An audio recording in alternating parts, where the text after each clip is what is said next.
I know, right? I would have never. Melanie, this is Dan Coons. He's on our team here. You want to sit somewhere else over there, man? Or you can sit right over here. Okay. Would you prefer if I wear a mask? I was just going to ask you, do you want... I don't like to wear them. They make me feel sick. Okay. So, if you don't mind, I'm not COVID positive, so... I'm not anything. I'm anything? I'm a health nut, so yeah, I love coffee. Just before we start, I've had so much experience talking to people like you. I have great respect. I will have great respect for the police. They're the ones that help me most in all of this. Thank you. And so, make sure you tell me you're recording you.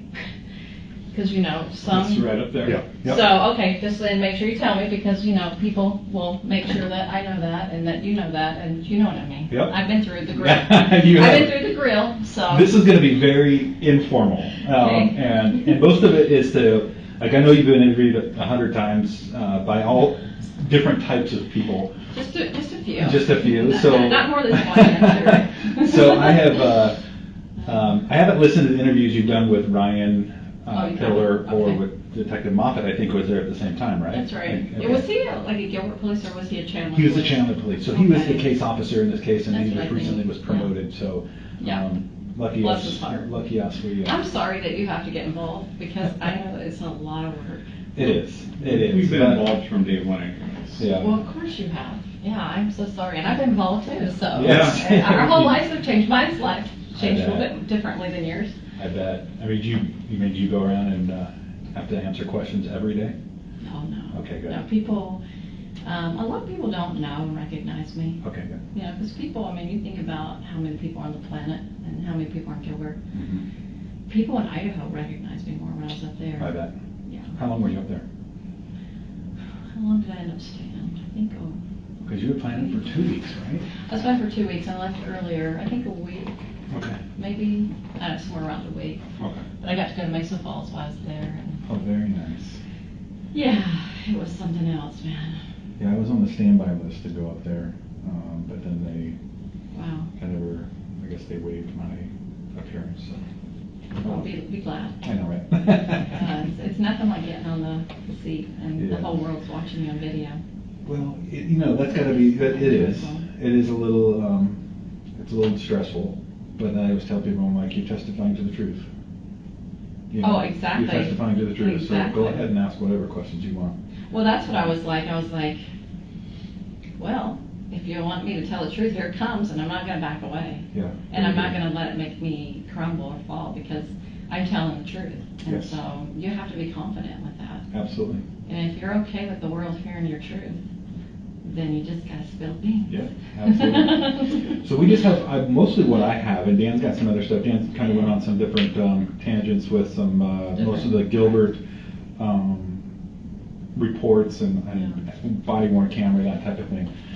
Most of what I'm trying to do is come up with a timeline or a better understanding of timeline, and hoping that you can answer some of these questions. Okay. So the best of my knowledge is October of 2018.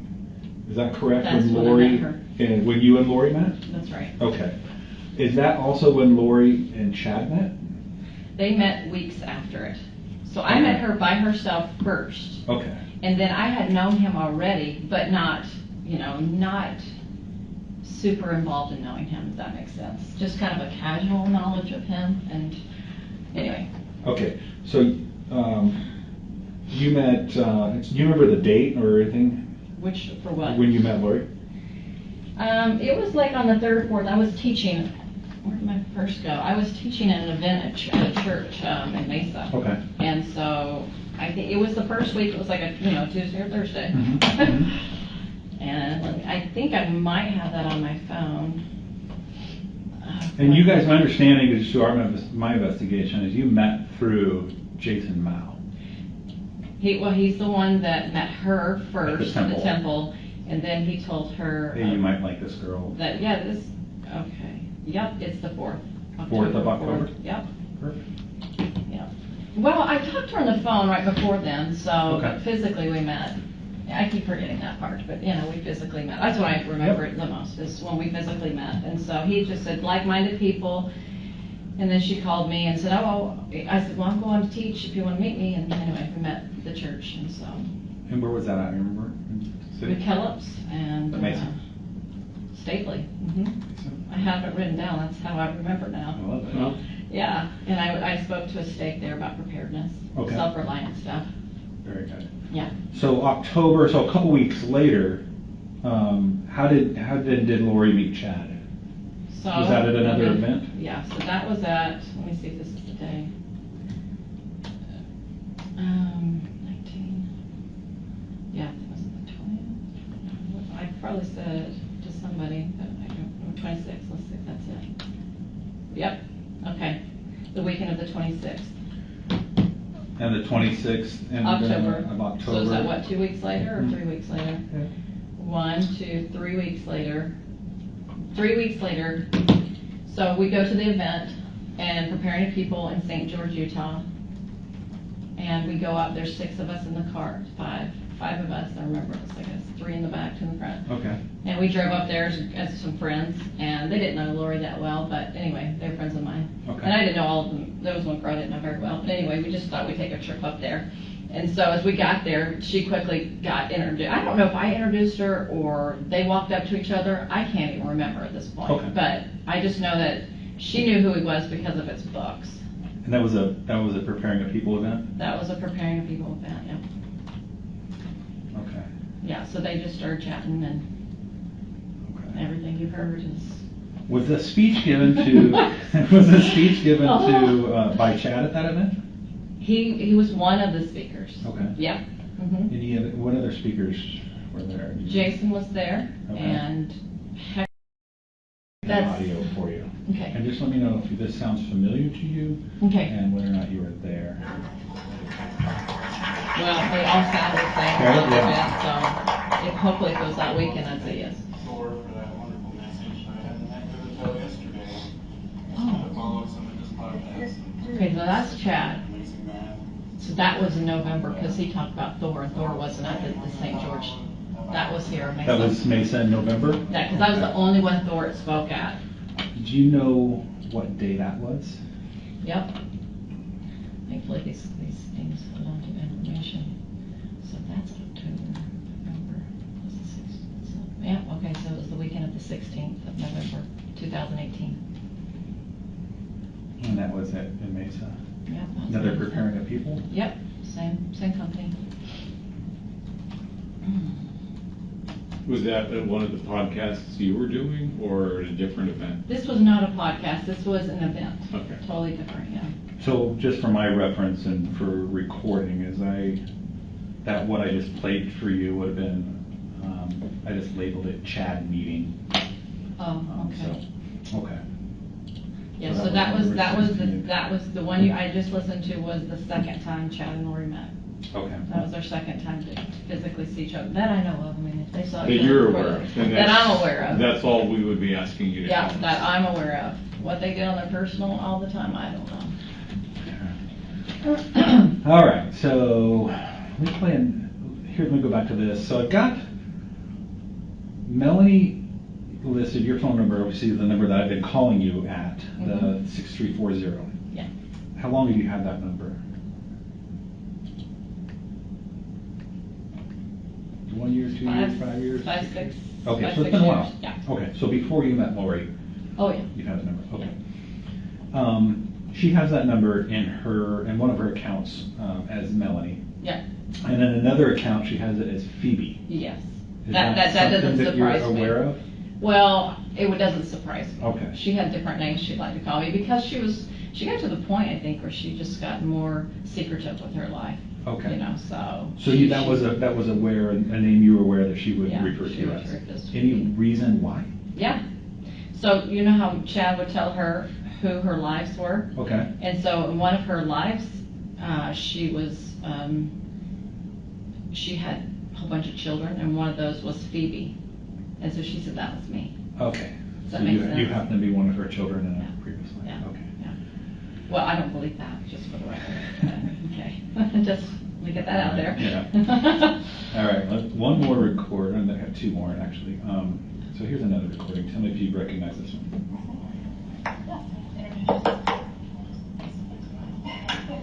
It's Lori. I feel like Oh, yeah. I love Melanie. So that was in my house. Okay. And there was friends there, so yeah, that's Lori's. Do you know when this was? So it was shortly after I met her, and I usually have Friday classes. Okay. So I don't know exactly the date because I'd have to go research a lot of emails to figure out when I had that. But that was before she met Chad.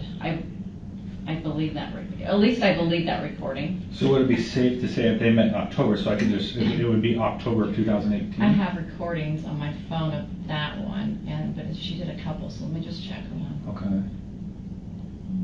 Okay, let's see.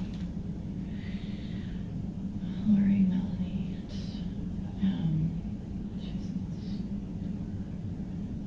so I have 2 dates. It might have been October 19th. Wait, is that before?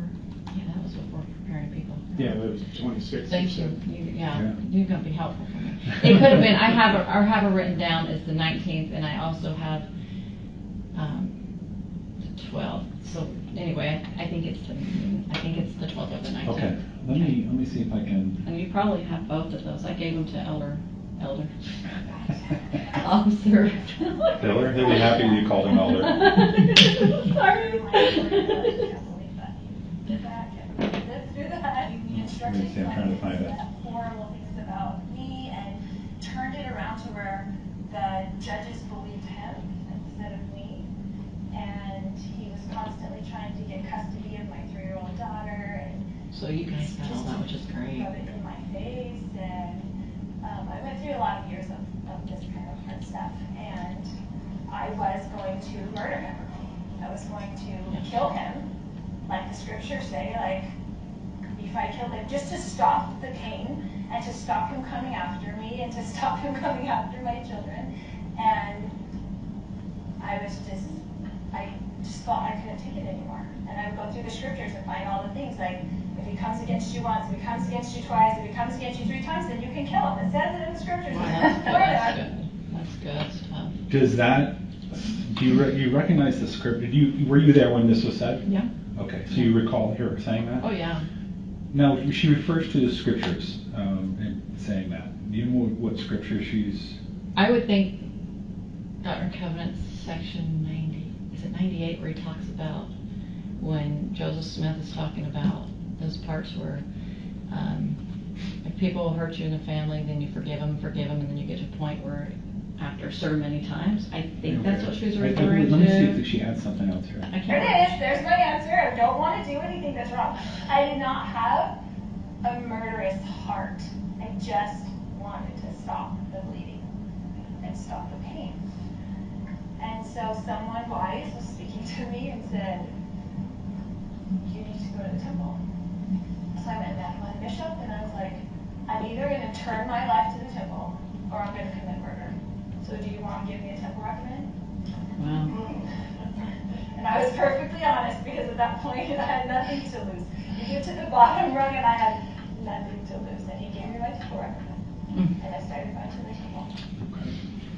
So that would have been, we're thinking October 19th of 2018. I think that was that one. Okay, so that was before, it was still, we're safe to say it's October. Yep. Okay.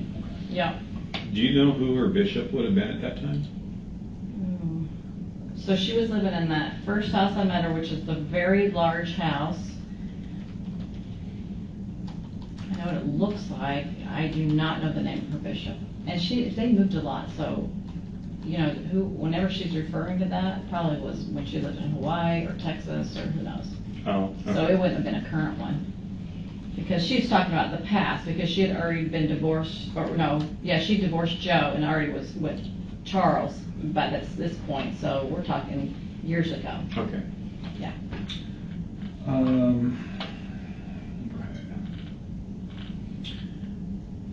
My next question to you, kind of help me out here. It looks like July 9th. Okay. So 2 days before Charles was killed.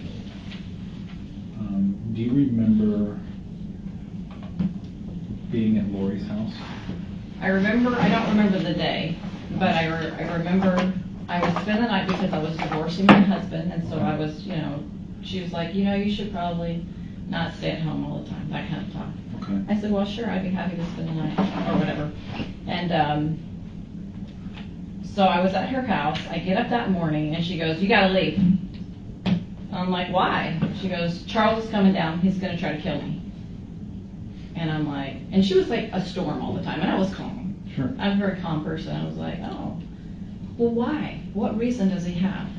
I don't understand. Mm-hmm. And so she explained to me that her brother was flying into town, which, I know that I've heard, you meet a lot of people on the journey. So anyway, that he did come into town, Adam, and then Zach, her nephew, and her dad. They were all after her, so that'd been 4 people. And Brandon Boudreaux, right? So that'd been 5 people. Does that count right? They were after her? That's what she said.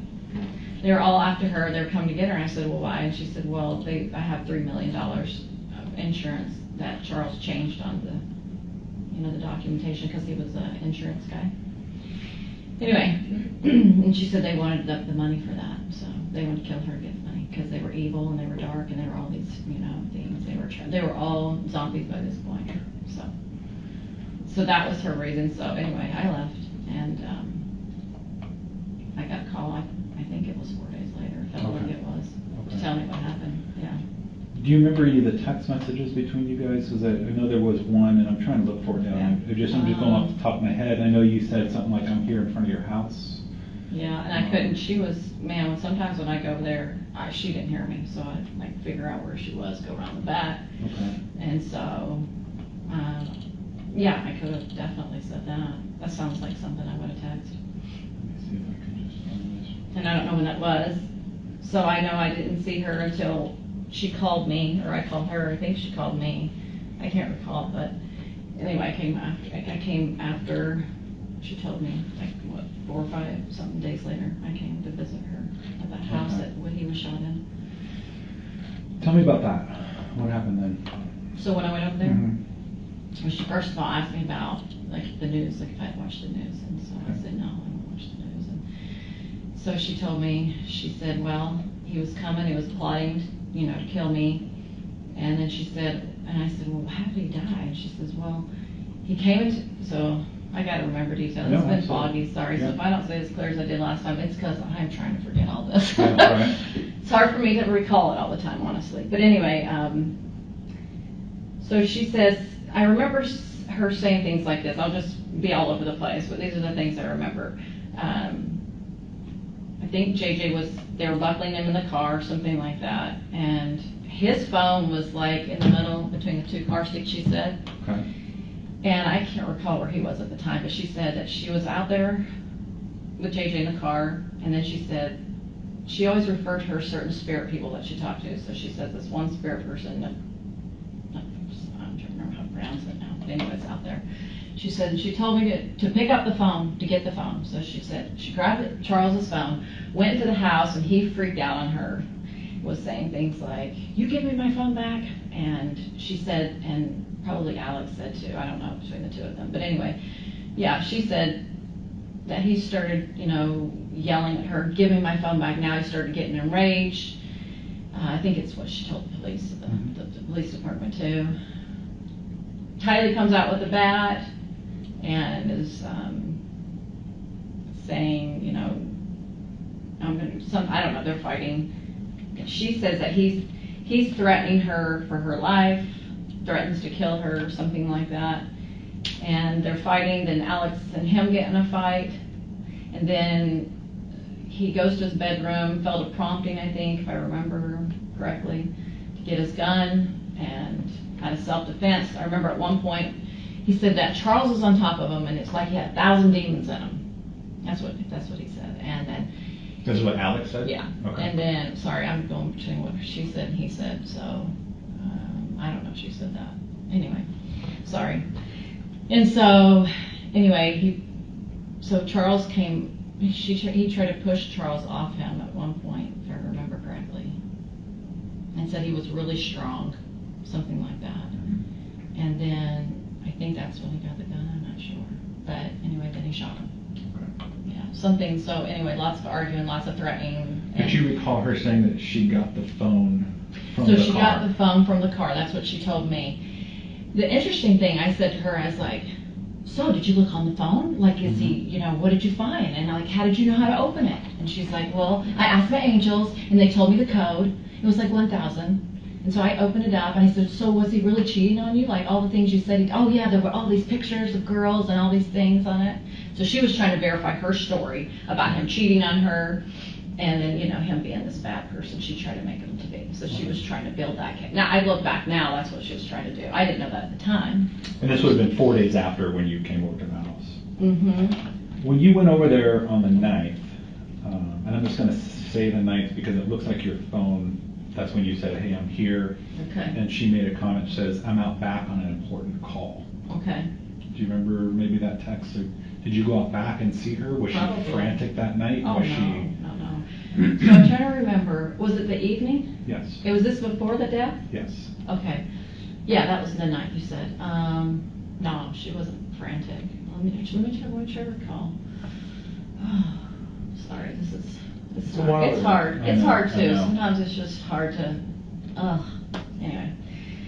I remember, and I can't remember if it was this night. This is why, because I know I spent the night more than once. This is why I got to remember the night. I hope maybe I'm remembering this correctly. I remember she's just like, just so dark. I'm just so upset. Satan's really attacking me. I just have, you know, she's just talking about her like getting a headache or not feeling well to the point of really bad. And so she just talked about how bad she felt. And she was probably talking to Chad, as my guess. She was always talking to him on the phone. So I didn't always ask her because she was just, and she'd go off in her own little land, and I kind of separate myself at times from her. So I didn't always pay attention. I didn't pay attention to a lot of stuff because she was kind of a little bit drama. So she was like in a whirlwind, and I was kind of outside that whirlwind. Sure. Does that make sense? Sure. That's the best way I can describe me and her, because she's got the whirlwind, and I'm like, Yeah. I'm not a drama queen. I don't really get your energy, but okay, you know what I mean? So that's what I remember. Yeah. Let me back up to January. So obviously it looks like from what we can tell is in January, around January 30th, Yeah. was an argument between her and Charles. Okay, is that when it and was? then that's when she was going to leave. Okay, that was January 30th. January 30th. So it looks like on the 31st is when that's when I think you might have went with her to Gilbert PD. Okay. Or January 30th. Okay. The 31st, they were at Gilbert. You went Yeah. to Gilbert PD. Yeah. And that's when they told her about the mental health evaluation. That's right. And then she agreed to go. That's right. So over there to Yeah. be seen on that. Yeah. From that point on, do you know where she went? Okay, let me back up just a minute because Okay. this is important. Yeah. When she was in there, that police station that day, and she was talking to whoever that officer was, Okay. she was telling him the things that I'm sure she thought were important, which was, you know, he's cheating on me. This is a domestic, dispute. She said she knew how to handle the police, so she just knew that they would get involved at a certain point and wouldn't care about certain things, you know. Okay. Anyway, I was listening. I probably have that conversation later, but anyway, she's talking to them and she's telling them all about him, committing adultery or whatever, cheating on her in California, something about some women, I don't know. So I said to her, she's like, he says to her, well, do you have proof that he's cheating on you? And she said, yeah. And so he didn't ask her to provide the information. Yeah. I later said to her, I was like, do you have that information? She's like, no. Okay. So I thought, okay. Yeah. Why do you think she was doing that? I mean, Which if you part? had to guess, To the police? accusing him of. She was trying to, to me, because of this idea she had that Charles was this Ned Snyder, right? Okay. Yeah.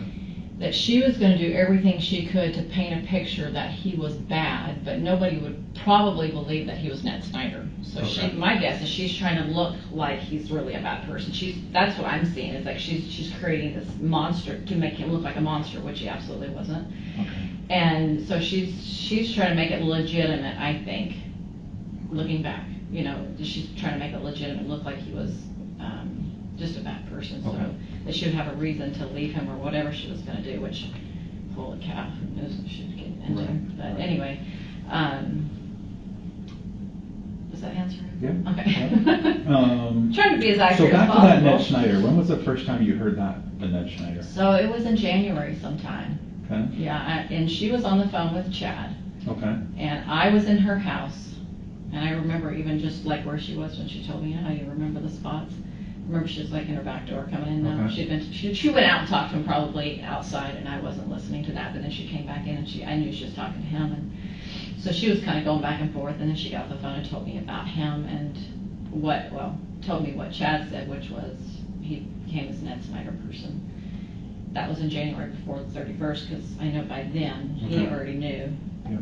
Right, which amazing that she told him that. It's crazy. But anyway. Any other names Yeah. that she referred to Charles by? Yeah. And what was So it? the first one was Ned, and then the second was Garrett. Okay. Garrett, something like that. Okay. I believe the third one was Eblos, which Eblos was different because Eblos was supposed to be a combination of evil spirits. So Okay. it was just like a dark spirits together. You know, that third host Sure. that never came, that was like that group. But that, we call it Hiplos or Hiplos. Yeah, because that's how it looks like it's Yeah. spelled. Eblos, that's how she would say it, Eblos. Hiplos? Yeah. Okay, but that is spelled Hiplos. Yes, yeah. But that was a specific name. You knew that to be a specific name in referring to Charles. Yes. Okay. Was that name ever used to refer to anybody else? Not that I'm aware of. Okay. And then so we have Ned, Garrett, and Eblos. Did she give context as to why those names for Charles? So, Chad would be the one that gave the context to her. She wasn't the one that would come up with stuff like this. So Ned Snyder, as I've probably said on the air, you probably heard it, is Chad had this, he said that it's some childhood friend that Charles had, and that he died, and then he came back as he didn't ever leave. He was an unclean spirit that got trapped on the earth, and he was now attached to him for years, and he'd been studying him, right? And his behaviors and stuff like that. That's what Chad came up with.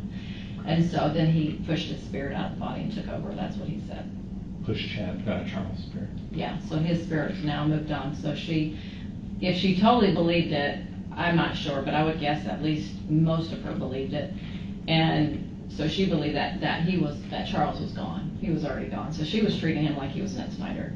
Okay. At least that's what I got an impression, you know. I don't know, I mean, my guess is how much did she believe it, like I said on TV. If Chad's a Satan, he's a good one. So there was some doubt, right? There was some little doubt, which everybody doubted it, but anyway. So with that being said, when we talked about Yeah. dark spirits, light spirits, we talked about Translated beings. translated beings, there's scores, there's I don't know that word.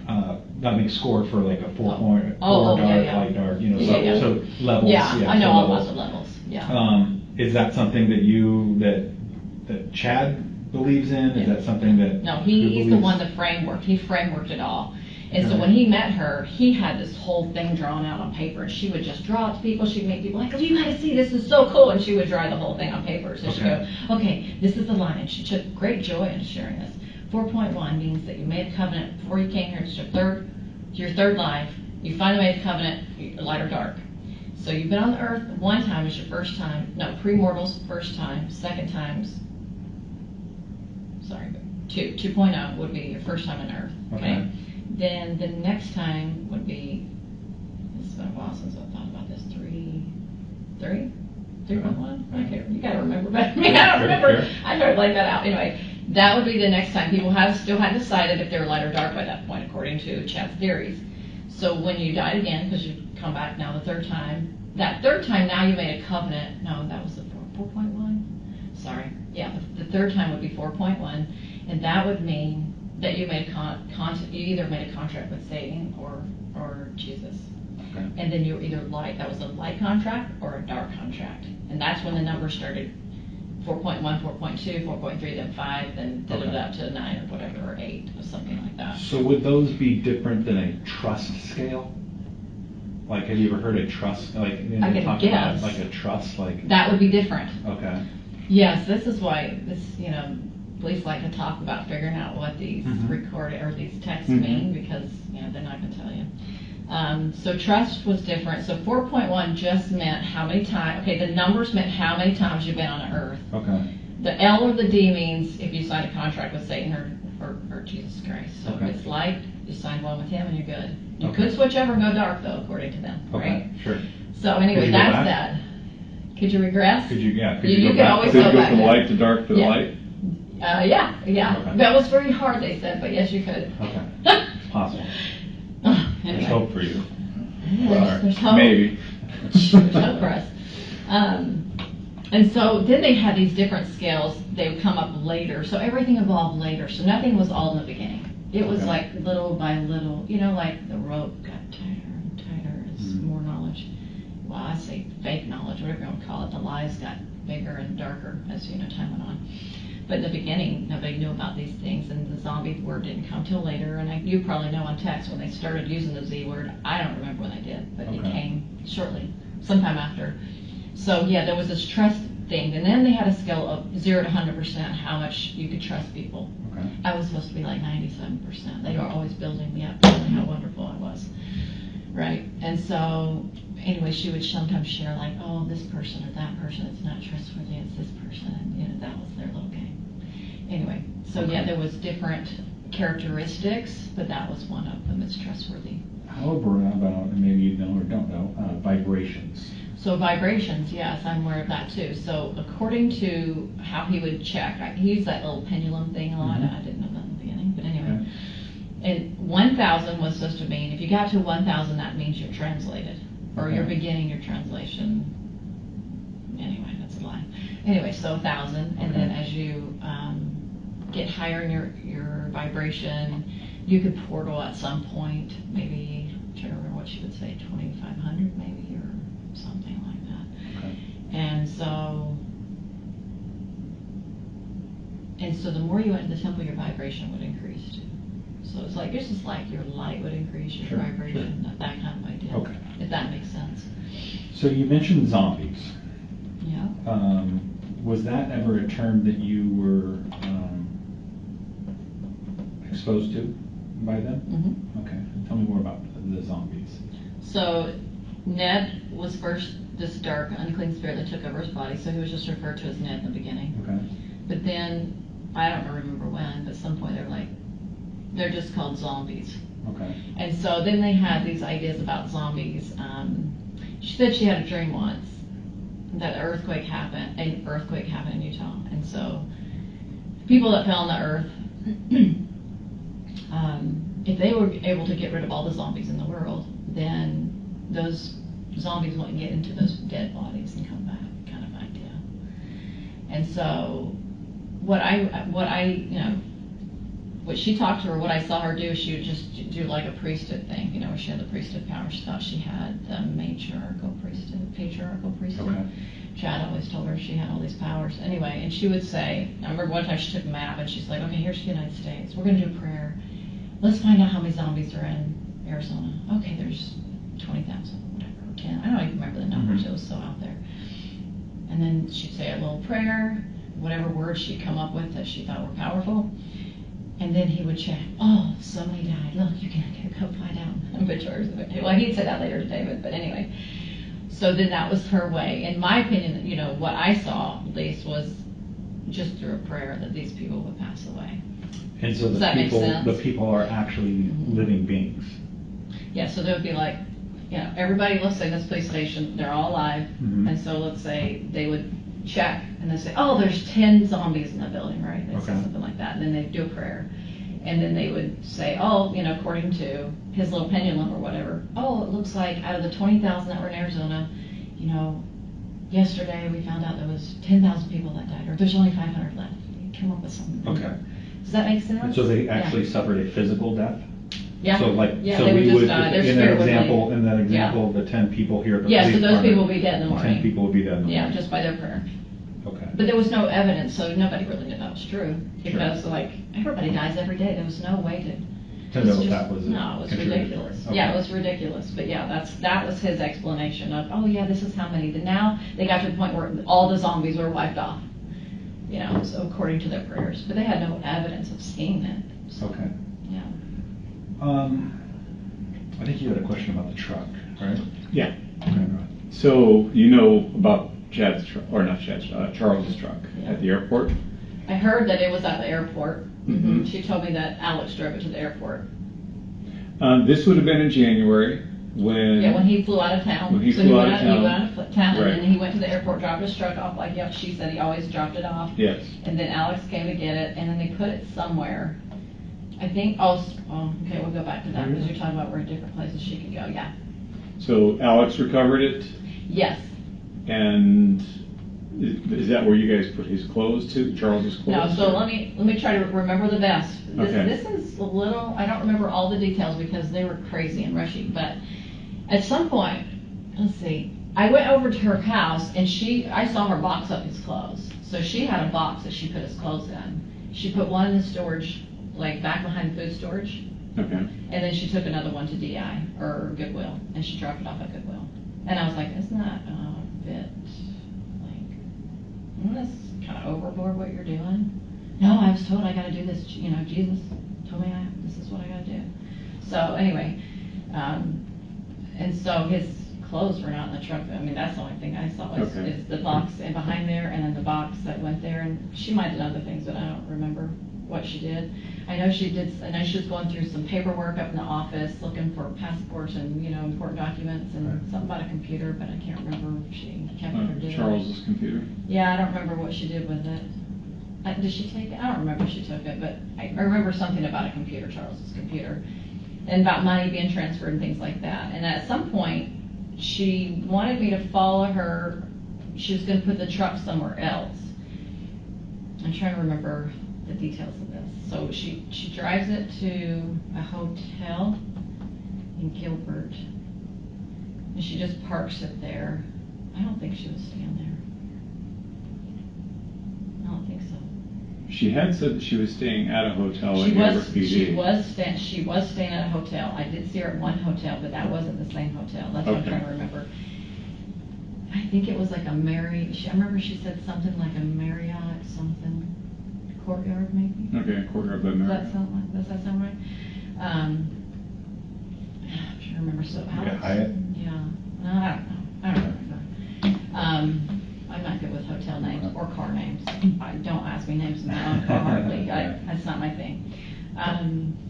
So I remember she wanted to move the truck. She moved it, I remember she dropped it off, she drove it and dropped it off at this place. And it was right off the highway, it's like 202, it was right by the temple, you know, like that Mhm. 202. Okay. The new temple in Gilbert? Yeah, Okay. it was near that location. Do you know who helped her with that? Well, I was with her Oh, in you the were car. with her? I was with her in her car. So you followed her in the car? I think so. Okay. Yeah, it was just me and her. Okay, and I'm was trying that to remember if it was her car or after, my car. I can't, that's what I'm trying to remember, is like what car we were is it driving. before or after you went to Gilbert PD?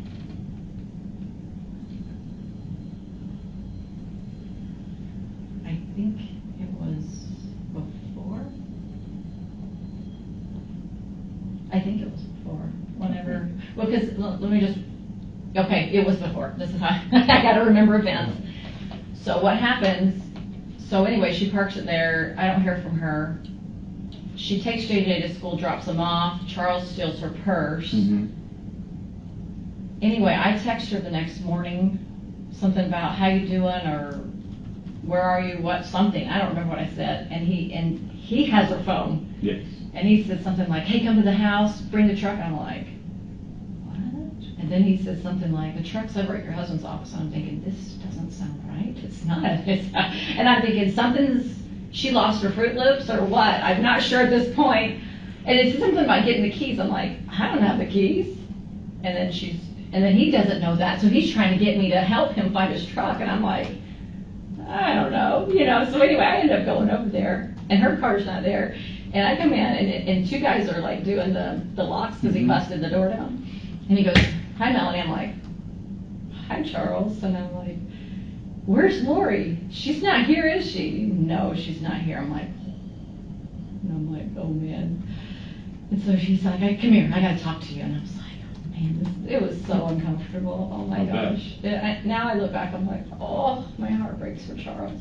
He was so caring and so, I'm so worried about her. She's lost her. She thinks she's some translated being that was married to Moroni, and she thinks I'm this Ted, he called Ted Snyder guy, and I'm like, so he referred to it as Ted? Uh-huh. Yeah, okay. And so I'm like this. This is so uncomfortable. Yeah. I was just like, oh man, I don't know what to say. Oh man, it was bad. It was Did you so tell bad. him about the truck, or had you guys not removed it, or? I don't even know if we talked about the truck. Okay.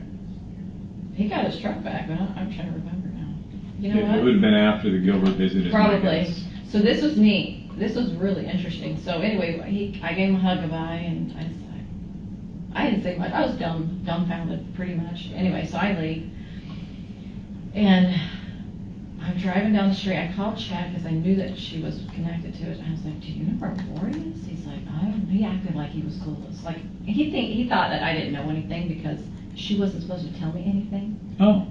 Yeah. This was all supposed to be between her and him, but luckily she spilled it so I can share it in the future to everybody. Right. But she was not one that could keep a secret, I think. And anyway, so he was like, I don't know, and he was plain clueless. And anyway, so I get this random call, and I'm like, who the heck's this? So she got another phone, I guess, and I just guessed it could have been her. And she goes, oh yeah, Charles took my purse, he stole it, da-da-da. I said, hold on, Jason Mal is parked like right in front of me by the park. I stopped by the park on the exit out. And I'm like, maybe this is some God intervention thing. I don't know why, he's an ex-police guy, so Yeah, I he's know. sitting there, being a good officer, texting on the side of the road. I was like, that's so him. And so I giggle at that, right? And so anyway, I was like, Jason, like, this just happened. He goes, well, go to the police. You need to go to the police, and you need to report that her keys are stolen. I'm like, okay. So then I tell her, I was like, I think we should go to the police. And she's like, yeah, I think that's a good idea. So anyway, Charles had been in there before, but we didn't know it until after we got there. And then Did you mention the truck thing to Jason too? I don't remember. Probably not. I don't remember. Could you have? I only asked that because I don't know. I've talked to him too. So. Yeah, I don't know. Okay, and that's fair. Yeah, That's fair. I'd have to guess.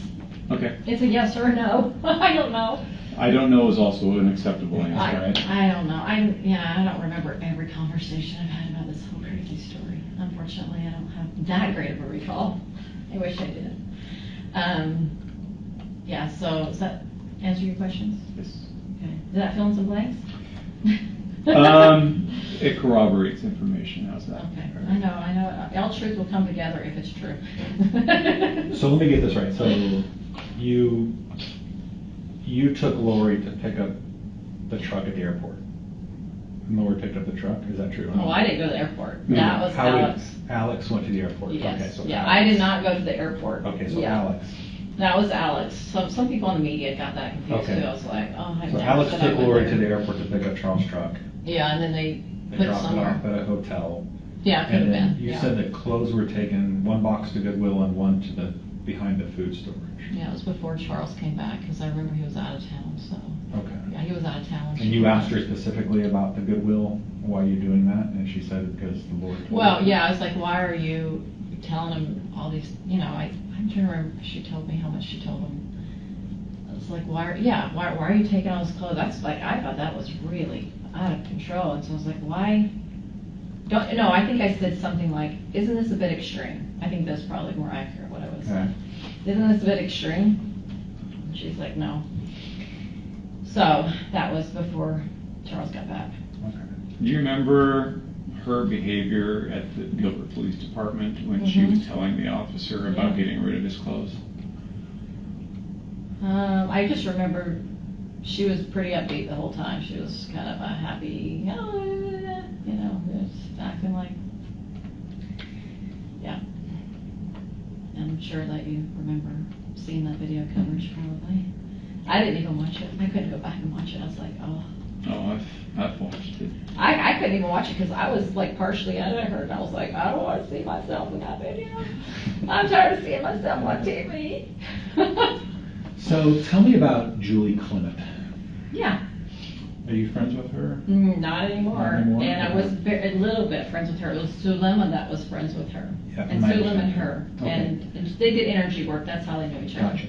Did you ever attend any kind of, my understanding, their prayer circles? Yeah, with them? a few times. Mhm. Okay, how about one in August after Charles' death? Yeah. You Yeah. remember going to the house? Yeah. Tell me about that. So we met at, so let's see, who was there? It was Melanie, Alex, I think Alex was there, Julie, Sulema, me, David, Chad, and Lori. That'd been it. Okay. I mean, so yeah, so they wanted to have a little prayer, yeah. And he whipped out a seer stone. I actually saw him with a seer stone. Who did? Chad did. Chad did? Yeah, I can't remember if I told that the first time. Sometimes I was like, do I need to share everything? Like, What's you the know, importance, like what's the first. importance of that? I don't know. He just had it in his hand. I don't know. He just had it. Maybe he just wanted to show that he had it. I mean, he didn't say anything about it other than I saw it. I was like, What is it? What is a seer stone to you? As far as? well, there was no explanation. I could just guess what it. I could guess that you Okay. could through scriptures what it is. Okay. So he identified it as a seer stone. Yeah, but he didn't go. He didn't talk about it. He just said, well, if he did, I don't remember. I don't remember saying anything about it. Do you remember any talk or during that prayer about Hiplos? Possibly. There was a good chance. Well, let's see. Charles was already dead, right? So I would think they would have talked about that. I think Julie had mentioned something, Clement had mentioned something about a dragon. Yes, I remember her. So I didn't have any of their visionaries. Okay. That was not any. I don't do energy work, Okay. so this is all something I don't. That's their stuff. Okay, Mhm. just say that's their department. Sure. And it seems like I remember Julie had this veil that seemed to be thinner, where she could see something, so could Sulema. It seemed like there was a prayer where there was a dragon. They saw like I saw a dragon. Okay. Maybe they mentioned it a few times, but if they were in that little circle saying a prayer, I don't know why Helios would be mentioned if Charles was already dead. Was there a reason behind that particular prayer circle right there? I'm trying to remember what I remember them saying prayers. I remember Sulema speaking.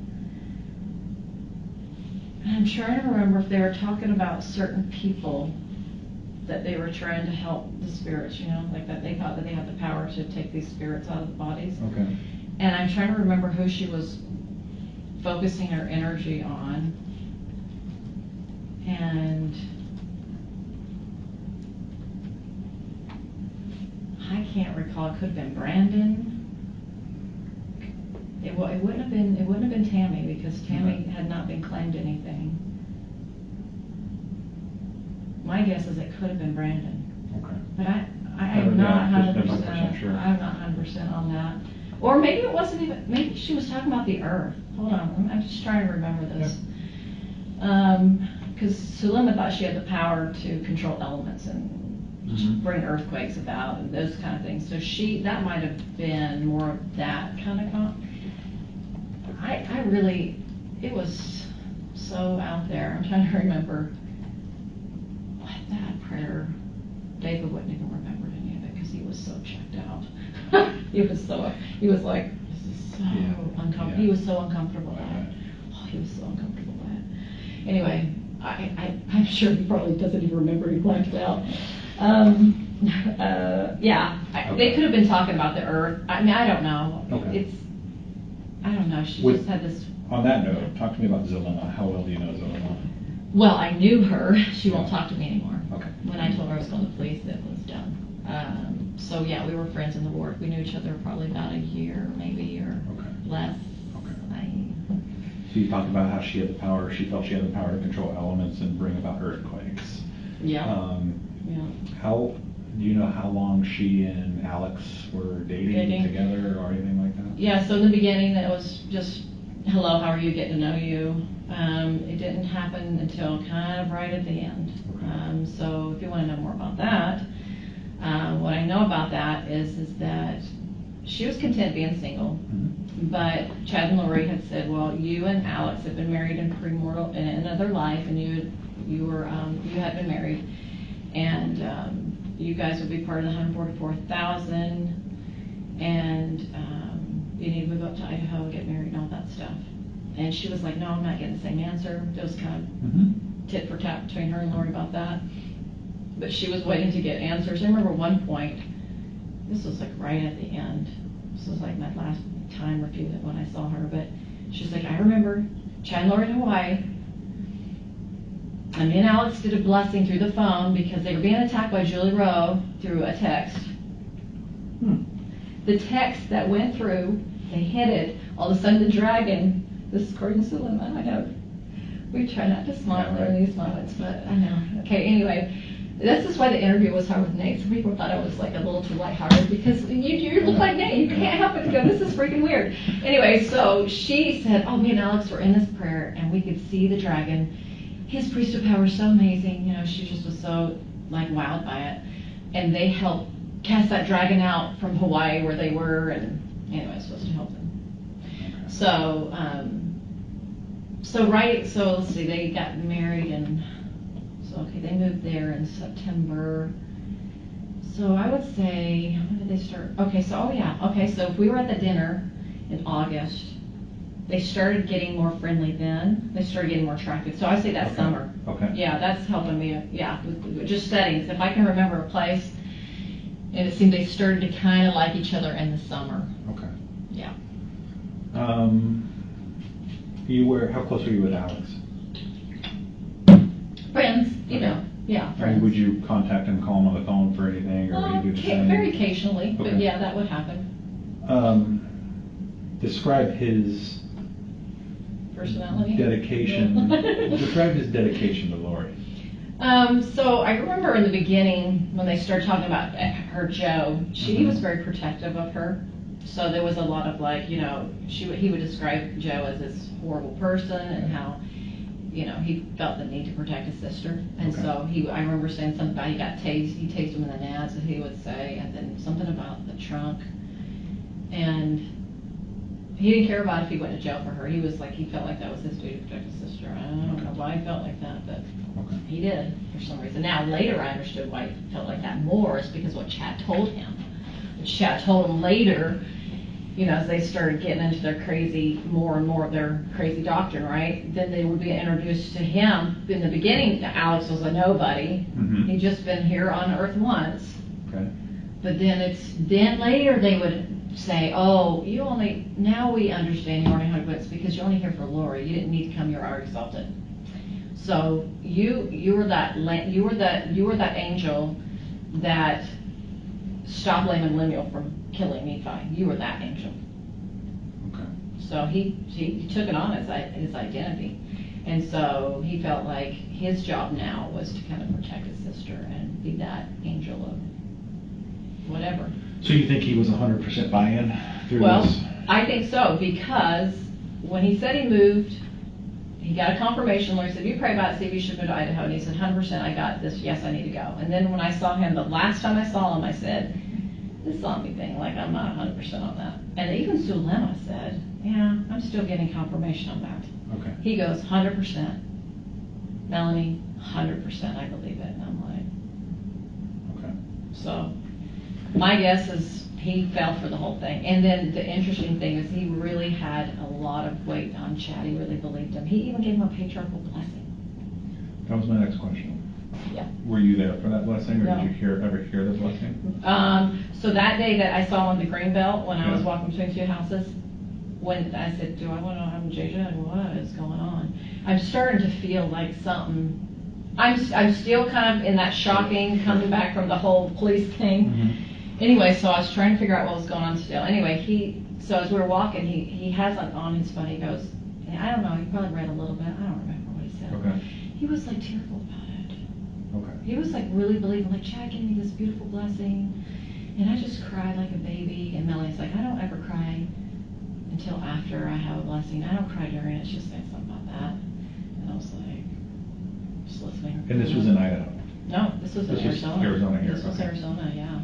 Do you remember when that was? Yeah, it was, well, okay, so 26th they called me, and 27th, 28th would have been Thanksgiving. The day they got married, what day was that, 29th? November? Yeah, was that the 29th? I think I figured it out on my paper somewhere. So, it's the day they got married, it was that day. Okay. Okay. Describe the patriarchal blessing to me in your terms. What do you think the importance of a patriarchal blessing is? Well, the way I grew up believing patriarch is a patriarch is called of God. He's a particular person over a whole stake that gives a blessing to a person about their life. Okay. So, I don't know what Chad thought he could do, but he sure thought he played that role there. So would you say that Chad was not authorized to give No, such a blessing? absolutely not. Okay. No. Would you say that such a blessing would be like some sort of, like if you got it at a younger age, would be some sort of guidance for you? Or is it? Yeah. Okay. Yeah. Yeah, oh yeah, it talks about your life and your gifts that you have and maybe some things that could happen in your future. If you're obedient, you can have those blessings happen to you. Okay. Yeah. That being said, I just want to play, so this particular clip is, I have it labeled as patriarchal blessing. Okay. Just for purposes of recording. So just, if you could just tell me whose voices you hear in this. Okay. I am Chad Daybell. It is That's Chad. November 24th, 2019, a Sunday afternoon, 5:15 p.m. We are going to give Alex Lamar Cox a patriarchal blessing. Alexander Lamar. That'd be Lori.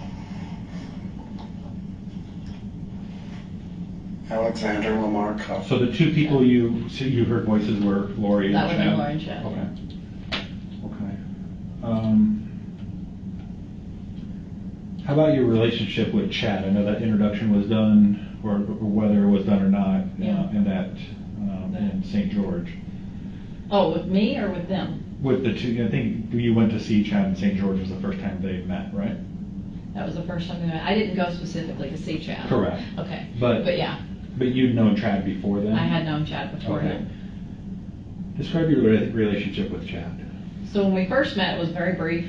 We just kind of introduced, like, hey, I'm Melanie. I live in Arizona. I've had some beautiful experiences with the Lord myself, and I probably mentioned I did classes. Probably I've become friends with Mike and Nancy. Okay. I don't even know if I even shared that much. Just a little bit. Okay. If you read that forward of my book, that part, he talks about that in that. Okay. I sent that picture to Rob. I don't know if you have a copy of that. Okay. But anyway, I have a copy of that, and he writes a little bit in detail, like his remembering me. So Okay. that would be more detailed there. Now, if you look at this hierarchy or circle or however you want to do it with trust and vibrations and scores and everybody else, who would you put at the core or the center of this group? Chad and Lori were definitely, they consider themselves the head of that group. Okay, and the group, was there a particular name for the group? No, this is where a lot of people are like, is there a big following? Okay, so Yeah. I'll do my best to describe what I at least know. Okay. There's lots of other things I don't know, because Chad's so quiet about his life, I wouldn't Okay. know a lot about it. In Chad's little circle with Lori, there was just the people that I mentioned around that table, except for there were 3 other girls, but they kind of got kicked out of the group, and I think you know who they are, Serena, Christina, and Nicole. They got booted out, like, right in the beginning, so. For any particular reason?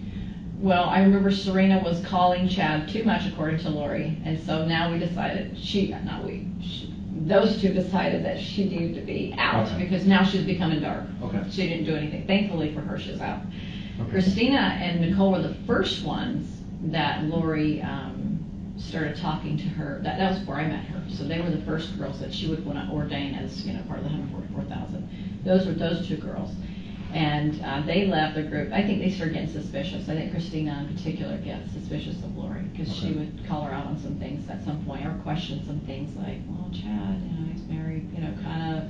She was a little bit more smarter of the group of us. Right. Anyway, and so she got suspicious. So then they started saying she was all these things about her. She was getting darker, and then at some point, I remember, oh, this is bad. I remember this now. She was, oh, what did they call it? She wasn't 100% human. It's like she had like another, man, I can't remember what she referred to it as now. I want to say lizard or some lizard. Anyway, that's really out there. Thinking of it, there's a Geico commercial where it had Yeah, commercial. kind of like she came from some other, anyway, that's, you don't even want her to know Okay. that she did All that. right. You don't want that to come out. So but she's anyway, gone. she's out of there. She's gone. Nicole's her best friend, so she's out too. Okay. Nicole is very sweet, and as you probably know. And so anyway, so really that was it. As Okay. far as this whole kind of zombie talk, that was it. Now, Chad had Julie Rose friends. He left them. They are evil. Mhm. They are mixed up with these energy work things. I think this has all come from energy work. Now that I look back and what the Lord has taught me personally, like, well, let me tell you what happened. Yeah. And because I watched it, and so it was just made to my mind, like this is how an energy work opened the door. And so Julie Rowe, I believe, got him really. And between the two, who started what, that's what I'm still trying to kind of figure out. Okay. But between the two of them, she didn't know about the zombie thing. I think he came up with that. But she introduced it, or either Eric Smith, that follower of Julie's, Okay. came up with this multiple probation thing, I think. I heard it could have been from him. I don't know that that's true. I would not know that by somebody telling me that, other than recently, after all this has gone down, like, well, Eric Smith wrote a book on multiple probations, and I said, well, somebody mentioned it. Anyway, I've had people contact me. One lady contacted me that was a part of that little group of Julie Rose, and she was telling me how things are going, and I was like, we're comparing, like, I remember that, Chad doing that to Lori. Like, he had some power over her sexually, and she was saying that some guy did that to her, and she's like, that's just what they do in their group, and I'm like, that's their energy work or something that they do. I said, I don't do energy work. I don't know if she did energy work or not, but anyway, she got out of the group. Her husband was with her and helped pull her out, and she was so grateful, right, that she got out. But so that group exists, but I think Chad was just part of them, and then he kind of broke away from Julie because he got tired of her. According to when they first met, Chad and Lori at St. George, he said, I'm done with Julie Rowe. Like, she texts me all the time, but I'm done with her. Like, she's so da-da-da. Then there's all these energy groups out there, though. Either, Julie's introduced, she's done her little workshops, but even before, she did that, there's people doing energy works. And I believe that a lot of these groups, now Utah and Arizona, they're doing a lot of these energy works are talking about multiple probations. So it's not that he created it so much, it's just that somehow that darkness got out somehow about this lie. I call it doctrines of devils, that's my word for it. And it got out, and it's kind of plagued some of those groups.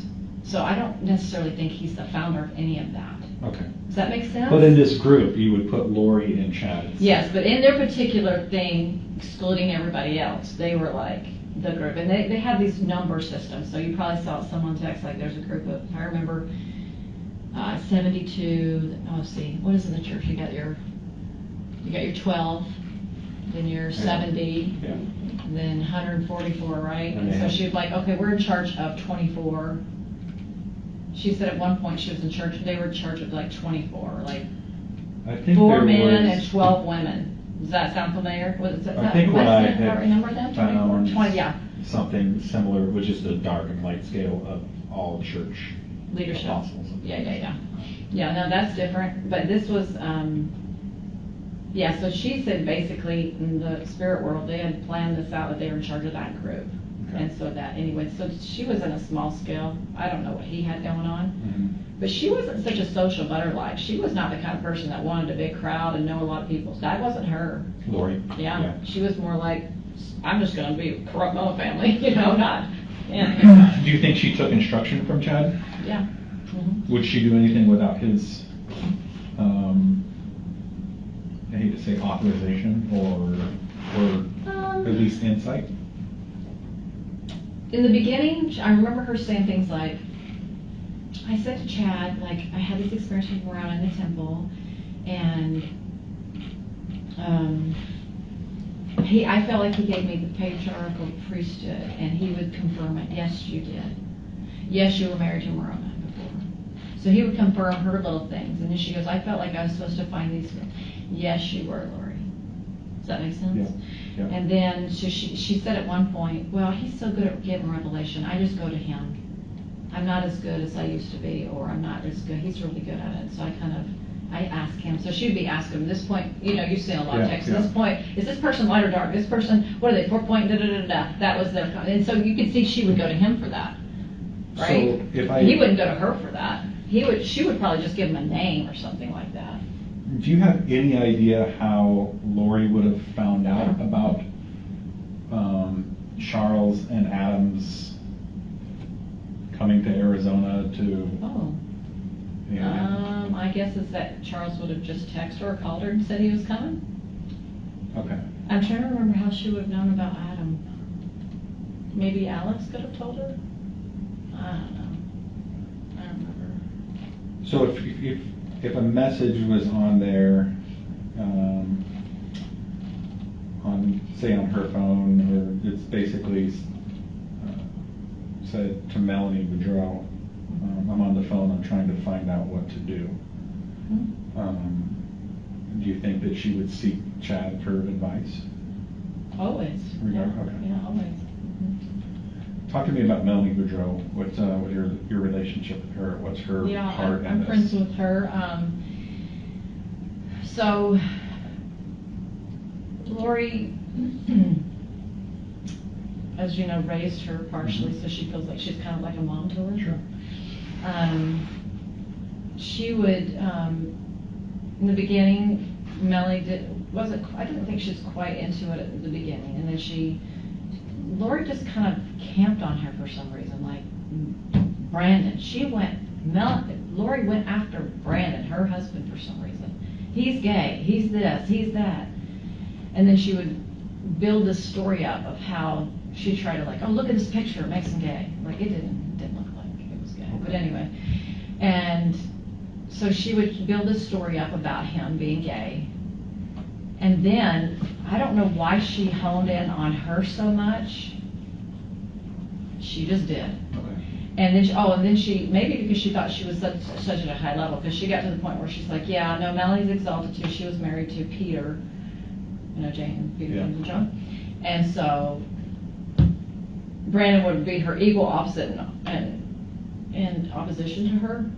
And so for some reason, Lori put all her energy into him. Thankfully, she didn't put her energy into me. Thankfully, I divorced Brandon, which was actually really good, because then that kind of got him out of the picture, which who knows what she would have done with that. And luckily, they liked me, so they kind of just left us alone. But anyway, so she went after him, and then at some point he changed from Brandon being just dark to now he's a zombie, and he was part of Hitler's team. Do you remember when that was that he changed? When she started talking like that?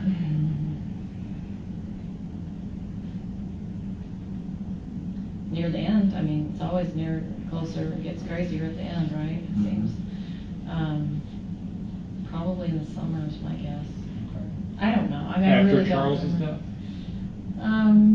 I probably before then. Okay. Or, I don't know for sure. Okay. It was always evolving. Oh, let's see. Wait, hold on.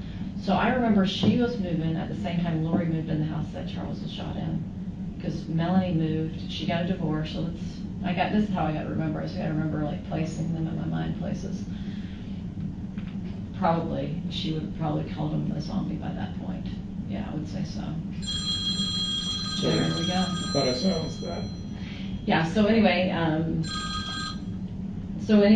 she just started saying that he was after her. I think this is what I got the impression from Lori, is that Melanie, Chad would say through Lori, your house is bugged by Brandon. He's got all these little speakers and microphones. And I was like, does he really? Like, because I was thinking, I really was just like, really? Are they really in there?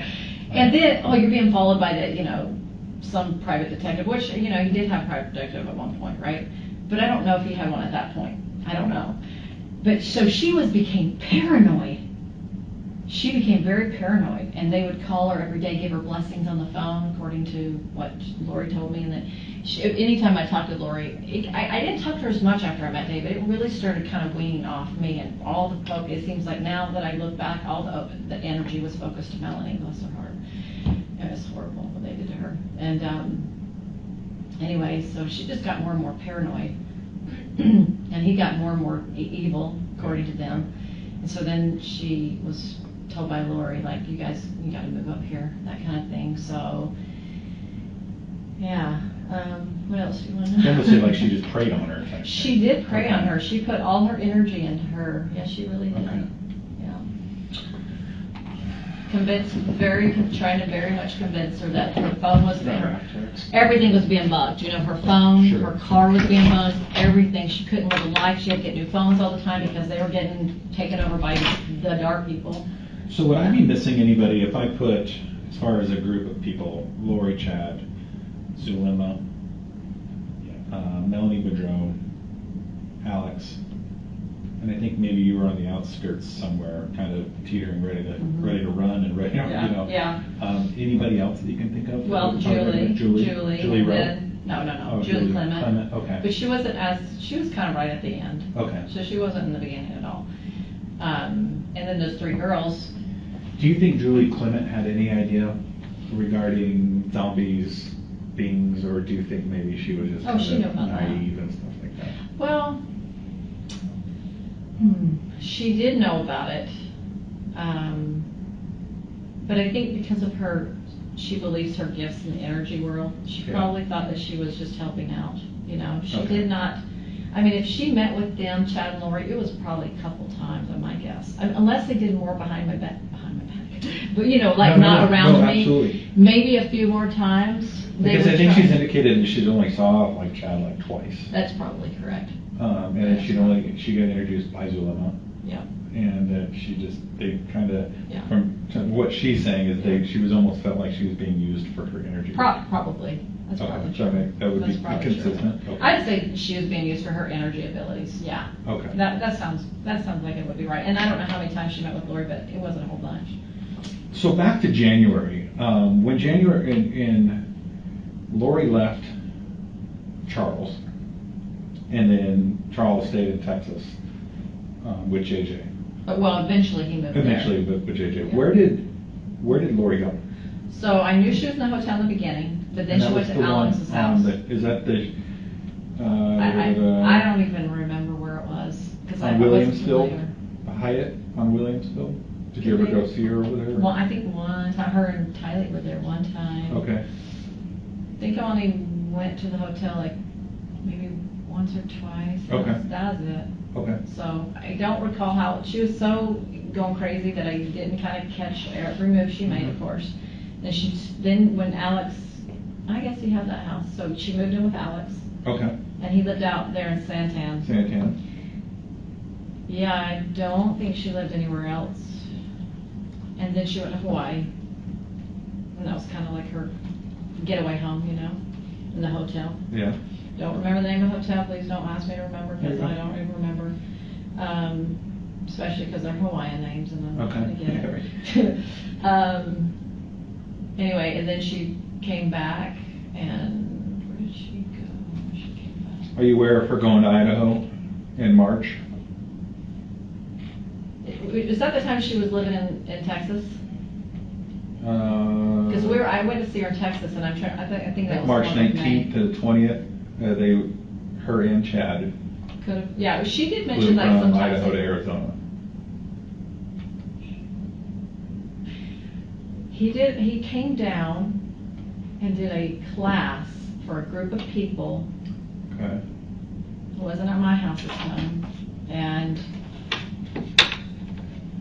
I remember she was living in that house before the last house, the one that was in January, the one she lived in January, the one that's not at the big house, but the next house. Mm-hmm. Trying to remember this. Sorry, I just lost my train of thought. Where were we? So she came back from Hawaii. Yeah, and It looks like she kind of moved around, I think so. here to here. I think that She went to Idaho, her and Chad in Idaho, and then it looks Yeah. like in April that she was in Houston. Do you remember a thing in Houston that Chad might have gone to? I remember when I got to Houston, she said, Chad and I are gonna go do some of our mission work together. Okay. And then I left, or either I'm trying to remember if I got there or left. Anyway, between the time I got there and left, I was not there, but she said that she went to a hotel. I remember I was like, oh, she's in a hotel. And then she said that she said she was supposed to go to Idaho to portal. They were going to portal into Idaho Temple. Okay. I know, I'm trying not to laugh. And another temple. So Idaho Falls, Rexler, something about that. And but I'm thinking they probably were in a hotel now. That's probably a good guess. Okay. So, and maybe she never left that hotel. She totally made up the whole story. Okay. So there we go. Did you go to an event there? In Houston? Yeah. No. So there was never an event there? Oh, there was never an event in Houston. Okay. Oh, was there an event? Was there an event there? So and that would have been in April of 19. That sounds, that could be right, about that time. Are you aware of a group called A Vow? Yes. Do you know anybody by the name of with A Vow?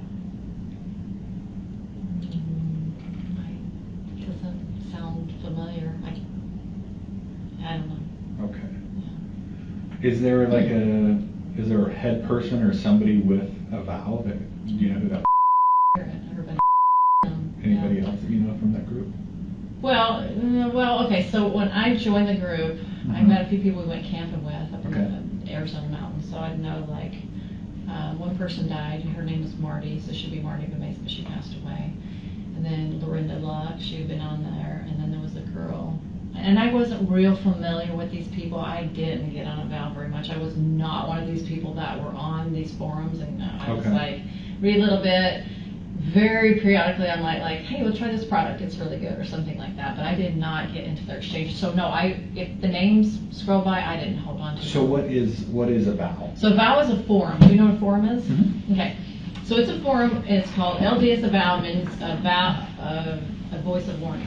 So it originally started by Roger Young, who started teaching about, last day stuff. And so they put really good information, actually. They had like gardening techniques to how to store food, current events.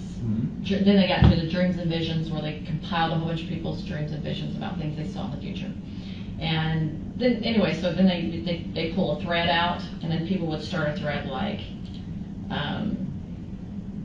this happened, this disaster happened in California today, or just all these different threads. And so people would make comments and all kinds of, they'd start one up, and anyway, they started off. So I got off there like, I don't know, a year or two ago, and the group drove me crazy. So I don't. Have I probably ever seen her name scroll past? Who knows? Maybe. But I don't know her personally that I know of. I mean, they have different names on there. So if she has a different name, I don't know. So so being a forum, you wouldn't see something like send an email. Do you think it's out of the ordinary anybody to send an email to Chad Daybell that would say, my name is so-and-so from A Vow? Yeah, that would be something that would happen. And we're doing a young men's, young women's thing at this location. It could be. Okay. It could be. Yeah, something like that could happen. Because you could send messages to people in there. Yeah. Gotcha. Yeah. I didn't know how it worked because it was complicated, so I wasn't good at that. So it was A Vow is most like a forum or like a threads, that type of thing. So it's not a company where there's somebody that's head and in charge of it. Well, yeah. Well, he took over. He bought it from, I don't know if that's the right word, but maybe bought it from Roger. He left it. And so he's the one that's kind of in charge of the whole thing. Okay. And he gets money. So he, it's like a fee to get on there. It's like $35 for a year or something like that. Do you have information for He would send emails to me, but I don't know him personally. Okay.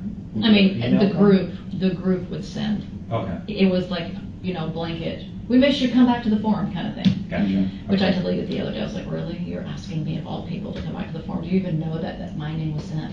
That's right. like, yeah, right. Right. No, I don't know him personally, and I don't think I've ever talked to him personally. So, Okay. yeah. I'll just say prideful group. I try to stay away from him. It was bad. Yeah. Think of anything else? I think that really helps with some of the narrow some of that timeline. Do you know who is? Yeah. I know him first because he was the publisher for Jason Mao. And then he became the bishop also of that ward that, I want to say, I get their names confused, Charles and Lori moved into okay. the second house. So he was the bishop for that when she left him. He was that bishop. Okay. And he was also the publisher, so he helped me publish my little book. And I didn't know him. I met him at a few events when he went with Jason to help promote his books. I think I met him face to face just a few times, but nice man. So, if I use the term, and I told you the term, and this is just your opinion, okay, and with your knowledge of the church, Okay. that I'm going to be like Nephi, that I'm going to be like Nephi, or if it was a Nephi and Laban ending, what would that mean to you? So I think they had that discussion. Alex and Lori talked about something about a Laban and the Nephi thing. Okay. So that would mean to me, that part where, well, I don't know how well you know the Book of Mormon. I don't know you that I'm well. learning so much. It's crazy. So, well, okay, there's a story of Nephi who, there's a guy named Laban who's, they're trying to get the plates from him, and so he would have to cut off his head to be able to get those, retain those plates, and he was more of a wicked man. Laban was? Laban was wicked. Okay. And so anyway, he would have to, the spirit would move upon Nephi, so they felt, the moving upon Nephi, say you need to cut his head off, because he's not, it's gone 3 times to him now, and he's not giving you the plates. And so, anyway, the spirit says you need to cut his head off, and he does it, and he's horrified by it, because he doesn't really want to do it. He's never killed anybody before. But he does it, and he was able to dress in the clothes of Laban and go get and retrieve the plates, and then they were able to go out and leave Jerusalem. They went from Jerusalem, and then they left from that area. Because they left, they needed those plates then. And so, my guess is that when they were talking about that, which, I didn't know what they were going to do, I didn't know all these things, but if I could look back and understand that now, that would probably mean like he would need to sacrifice probably Charles's life is my guess. That's what they're referring and to. let me back up. You overheard a conversation? I heard them slightly talking about it. And when was this? And I, probably right before Charles came down, or days, I don't remember if it was days before it. Okay. And I don't remember if she was talking on the phone with somebody. I kind of was just briefly hearing it, but I can't remember if Alex was sitting there or if they were on the phone. I can't recall. I just remember it just sounds familiar. I'll just say it sounds familiar. I'm pretty sure it was before he passed away. That's what it feels like to me anyway. And so my guess is that they felt like that was my guess, interpreting it not knowing that at the time, but now that they felt inspired that was a moment where they could take Charles's life. Not Charles, they really felt at the time. Well, at least Alex really felt his evilness inside there. Okay. So in essence, they wouldn't be really taking the life of Charles Valla. No. They would be taking the life of Eblos. Yeah. Or Garrett or Ned. Yeah, that's what they believed. Are you understanding that, because they gave 3 names for Charles, other than Charles, so are all 3 in Charles at the same time? Or? No, one would move on, and the one would get pushed out, and then the other one would take over. Okay. So Garrett was next, and then Garrett got pushed out, and then Eblo stepped in. And that would be fitting their definition of a zombie? Okay. And their way of getting rid of zombies then was at some point either praying or whatever to end that entities like. Yeah, so that entity would just leave, just like Garrett left, just like Ned left. So So to me, it was very surprising that that he died the way he did. I was like, okay, you know what I'm saying? Sure, So yeah, sure. that was very unusual. So they leave and they're never to come back again, because you said, I'm surprised that they were mentioning Ebos again because Charles was already dead. Right. So once he was dead, like where would Ebos be? I mean, unless they could have. I don't know. I don't remember. But I would guess that Ebos was gone. Sure. And if they mention him again, I really don't remember anything about Ebos again. So a particular body can only be consumed by one dark spirit At a time. at a time. Well, in the beginning, so it was Ned only could be in there, or at least that was my understanding, and then he would leave in this other one. But Ebos was different because Ebos was like a combination of evil spirits combining self, but they weren't.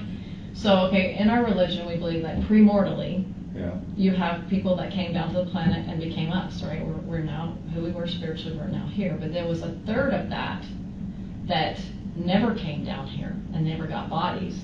They were saying that would never happen, that there would only be somebody that had lived before, like a Ned who lived on the earth and the unclean spirit went in him. But they were saying, oh, no, Satan's getting more trickier. His tactics are getting better and better. They kept saying that he'd get better and better. That was Chad's probably reasoning why things didn't work out the way he thought they always would. It was his way. That's how I started figuring Chad out. He'd say, oh, that didn't happen. Oh, well, it's because of that. You know, it's always, oh, it's because of that. So now there's Ebos. Why wasn't Charles dying? Mm-hmm. You know, they thought they had all these powers. Oh, they always came up with another reason why he wasn't dying. Oh, now it's Ebos. Now it's all these combinations of they're getting smarter. So there's, and at least I remember Alex saying something about there was like 1,000 in them, or somebody said it. It's like 1,000 of them, or it felt like it. Yeah. So it was a combination of all these entities that never came to Earth, so they took over his body. So that's what they were saying. Okay. So Alex specifically told you he was so strong during this fight yeah, that it felt like there was 1,000 spirits in him. yeah, that's what I said. Okay. And Alex never disclosed to you that he was hit with a bat, just that he was in a fight? No, I think he told me he was hit by a bat too. I think I remember both of them saying it. Yeah. I mean, I don't remember it not, you know. It doesn't sound familiar. How long were you supposed to stay there? And then you showed up on the 9th. Were you going to spend the night? It was just like going back, because I didn't live far. Okay. So I'd go home, and then I remember sometimes trying to call her, and she's like, tonight's not a good night. So I think the total times that I've gone there. But that night, you spent the night on the 9th, and the next morning you said she got up and said you need to leave. Yeah. Did you find that kind of surprising? Yeah. That she would. Yeah. Was it early? Was it what time? Well, as soon as I walked out of my bedroom, I remember, it was 7, 8 in the morning, maybe. I don't know. Yeah. I mean, I wasn't one to sleep in, so. So she says that Charles and It's coming down today. If I remember, she said today. So if that was the 10th, it would have been the next day, right? So it would have been the night, you spent the night there the 9th, and the 10th is when you woke up, and then the 11th is when he. So then she must have said he was coming down tomorrow. Yeah. He's coming down tomorrow or today. I thought it was, she said today. But anyway, yeah, and I was like, why? You know, that was when I was like, why? Like, what reason can a normal person like a policeman say, this guy's coming down to kill me? Like, I didn't understand that. If you think he's evil, it's really, what is the reason? Like, how do you know these things? Yeah. So, you know, it was a little off, definitely, for me. Okay. Yeah. Did she ever mention calling the police or anything like that, as far as she felt so threatened by him that she needed to do something? Or She seemed like she was busy, like talking on the phone. She had, like, you know, I just got this feeling she had a storm going on, and, you know. Did Alex ever say why he spent the night? Did he ever tell you why he stayed the night? Well, I don't remember who said what, but I remember his point of staying there is to protect her, make sure she was safe. Okay. Something like that, like he was going to be with her. I knew that he was going to be there. I think she said, yeah, he's leaving. You need to leave. Alex is coming to spend the night, and he's going to protect me, something like, yeah, he's coming down. I really didn't think a lot about it, because when I didn't talk to her till however many days afterwards, and then she calls me and she tells me what happened. So I'm like, what? Right. So I didn't expect any of that to happen. I thought, oh, they'd work it out. You know, they're not really going to try to kill her. Right. I didn't get, like I said, I didn't get in the drama. Yeah. I was really outside that drama circle, so I didn't really ever expect to hear that would happen. That was very surprising to me. And then 4 days later, you talked with her again, and that's when she asked if you saw her. Yeah, I think it was that many days. You probably know better than me. I don't remember. It just seemed like that many days. Anything else that you can think of? Regarding zombies, regarding getting rid of people, it's specifically into the Charles. I remember her saying things like, Charles was a nice guy. I miss the old Charles, in there. She's like, I didn't even have a proper burial for him. She didn't get to say goodbye. She was always being chased by these demons. She'd say stuff like that. This was after his death? I don't know, at some point. I don't even know if it was after or before. It probably was before. Okay. It's just like, he was a nice man, and she'd say nice things, kind of, but then she'd try to paint, it seems to me she'd just try to paint a story to be able to justify her reasons for leaving or whatever. And I encouraged her, I was like, why don't you get a divorce? And, you probably heard that, me say that. And why not? Because, they lose their exaltations. At least Chad would. I can't remember, she said she would, but he would. Obviously, you made a comment earlier about the vibrations. Your vibrations increase every time you go to the temple, and your veil gets thinner, and you can teleport and all these different things, according to them. According to them. What do you think would have happened to her if she had her temple recommend taken away? Then she wouldn't have been able to go to the temple anymore. She would have been sad about that, but I'm sure she would have kept on doing her crazy stuff. Yeah. Chad, whatever they really did, I don't really know. Okay. Do you obviously think that was very important to her? Mm-hmm. Because she was going pretty much every day, is that my understanding? She was. I don't know how it went when she traveled and got all the praise. I don't know how often she went after that, but she went often. Yeah. It was in the beginning before she met Chad, it was like an everyday thing. I think after she got Chad, I think it started lessening up sometimes, but it was definitely on her priority list. Even when she went to Hawaii, she would fly over to the main island to go to the temple there. How much did this, and this is just a personal question, nothing kind of proof of the case or anything, how much do you think of this was religious based as opposed to money and sex? Absolutely. So those are some good questions. I think in the beginning it was religious. Okay, I think that their lofty ideas of who they thought they were and their gifts, and manipulations by the dark side too, because I know that things can be manipulated to think things are light when they're not. Okay, I know that's real. But I think when they met, it was kind of like they were like, oh, I know this, you know all this, kind of like, let me show you what I know kind of feeling. And then it got into the sex. And I think sex was the driving force behind the new theories he came up with, new doctrine that he came up with. I think that sex, and a lot of people say it's money. I think the convenience of having the money was there so they could be together and do all their sexual things personally. And I don't know how much, I think they just thought the idea of probably the money was there just so that they didn't have to work maybe, but I don't know. So in the beginning, I think it was religious. Okay. I do. And I just think it just, and I think this is really what I think. I've thought a lot about this, as you can imagine. I didn't know she was a manipulator because I just met her. So I didn't, and I'd never been around manipulation before. That is a new concept to me. Okay. I've never seen that. I don't know how to do it myself. I don't get it. I don't get how it works. So when she was manipulating, then what's the other word? Lying or deceiving, manipulating. It was just something I wasn't aware of, or it was foreign to me. And so, anyway, as I came to understand, looking back like a few times, just a few times I would think she would lie, like when she did the police thing, and then, remember, this is a white lie, but little lies are a big deal to me. You do a little bit, you do a big to me. She'd say, oh, Melanie was going to come over, I told her if it wasn't feeling well, and I'm like, but you are feeling well. Like, to me, I wouldn't make that up. Right. That's not my personality, to say, pretend to somebody I'm doing something when I'm not. That, to me, you should always just say how you feel. Anyway, so I thought, that's weird. Why was she, if she's such a great person, why would she make up a little lie like that? Yeah. So that's the only time I can remember any lies. I'm sure there was tons of them going on, but I didn't know it. I was like, no way she would make stuff up. She's too good of a person, because she was just so sweet and loving and kind in the beginning. I'm like, there's no way she's making this stuff up. But anyway, so I think this is what is interesting to me now, looking back. Because of her manipulate and deception, she would find somebody that could manipulate, like he was manipulating, deceiving too. He tricked her, she tricked him. They tricked each other so well that they were their equal opposite evil match for each other. Right. Like they got exactly what they put out. You know, what you put out comes back to you. I think that's what they did for each other. And I think that's why they got in the mess, because if he would have done it with me or anybody else, would have been like, I'm not manipulating that, this is not going to work on me. But because she was that way too, I think that's why it worked. In the time that you've known Chad, have you known him to have been in any other extramarital relationships other than? I know his didn't feel like there was anything like that. I did hear a report on that she had claimed that something happened, but I don't know that. I don't know that that's true. Okay. I would not know that. Okay. I didn't. It sounded like that wasn't true when I heard it. I was like, Okay. Yeah. So it didn't sound like something I would necessarily put him with. So. Okay. Any talk? Well, obviously Tammy died in October.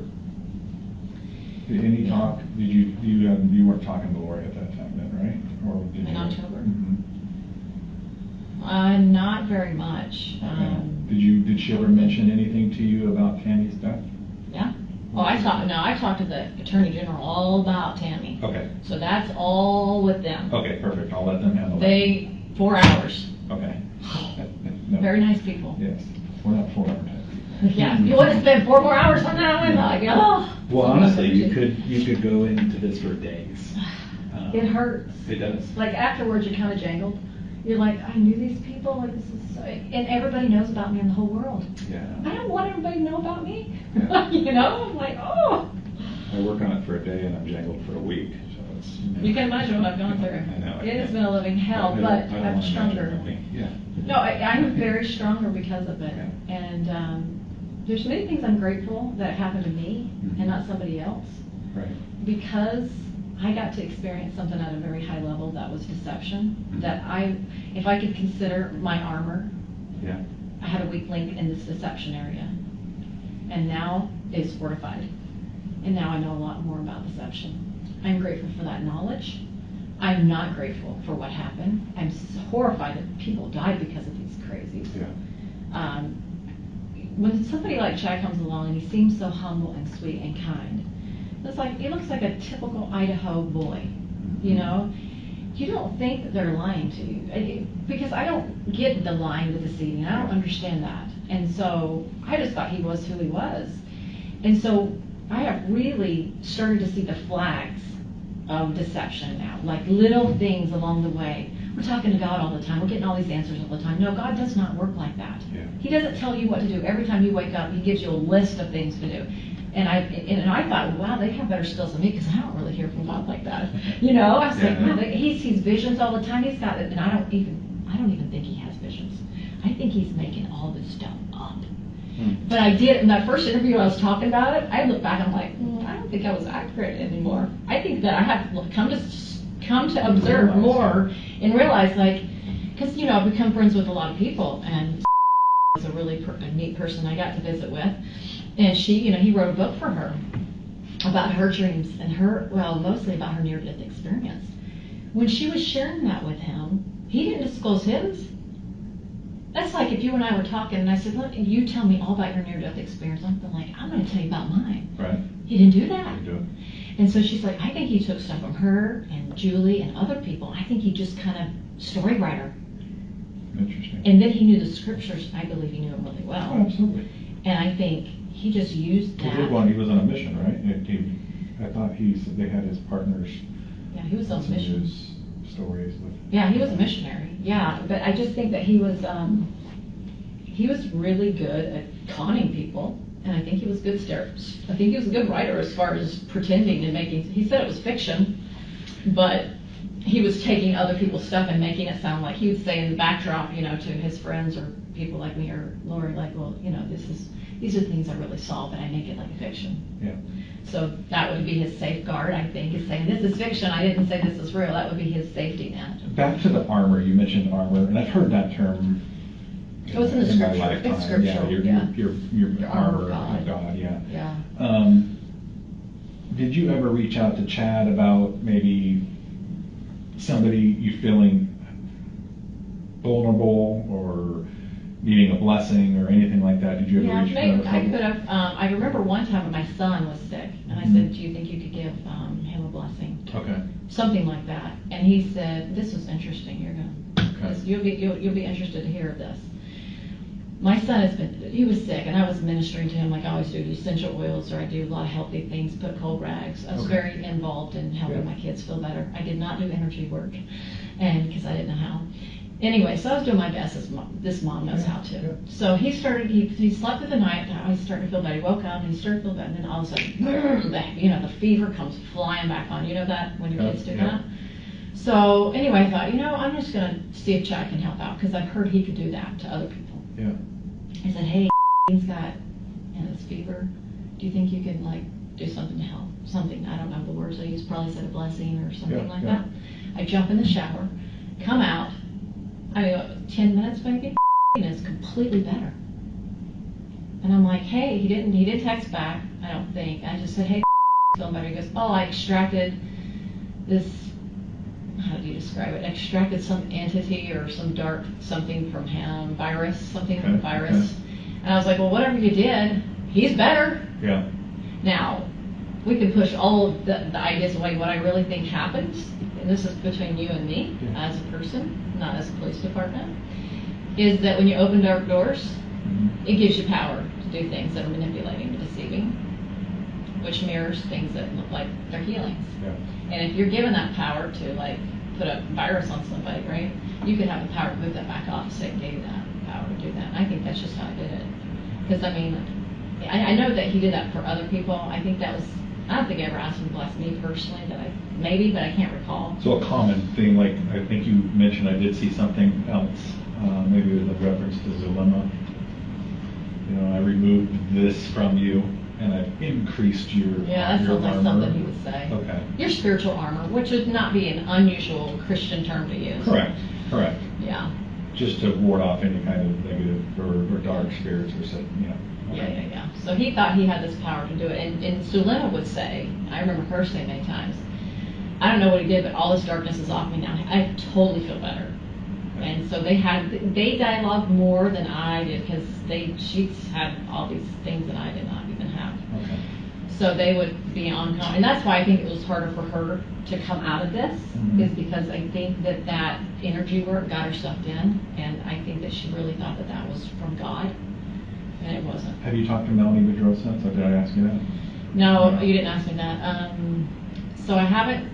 The last I tried to talk to her, hey, people aren't zombies. Brandon's not a zombie. That was back. I remember it was around Christmas time, right after I told the police everything.